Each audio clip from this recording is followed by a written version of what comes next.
Salam, kanalıma xoş gəlmisiniz. Bugün sizlərlə birlikdə balqabaq mürəbbəsi hazırlayacağım. Gördüyünüz kimi sapsarı mürəbbə alınır.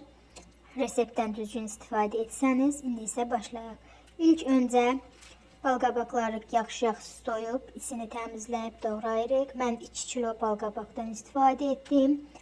Doğradıktan sonra üzərinə çıxacaq qədər su və 2 qaşıq əhəngdə 2-3 saat saxladırıq. Daha sonra kiloya 1 kilo şəkər tozundan istifadə edirik. Mən 2 kilo balqabağa 2 kilo şəkər tozu istifadə etdim.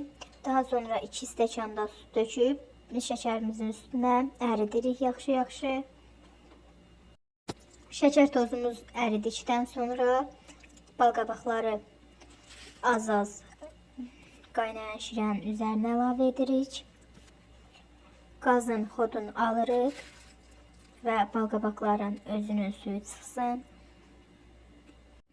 Əgər balqabaq mürəbbəsi hazırlayırsınızsa və tez-tez dağılırsa, onda əhəngdə, sodalı suda deyil, əhəngdə saxladım 2-3 saat. Onda balqabaqlar heç cürə nə əzilmir, nə də dağılmır. Bir balaca qaynadıktan sonra içərisinə mixək əlavə edirik, 5-6 dənə. Siz istəsəniz əlavə etməyə də bilərsiniz, o zövqə görədir.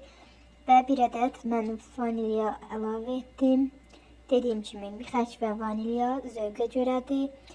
Siz istəməsəniz əlavə etməyə bilərsiniz. Mürəbbəni yarım saat soyutduqdan sonra bir də ocağa qoyub 10 dəqiqə qaynadırıq. Və mürəbbəmiz hazırdır. Yoxlayan hər kəsə nuş olsun. Kanalıma dəstək üçün abunə olmağı unutmayın. Hələlik.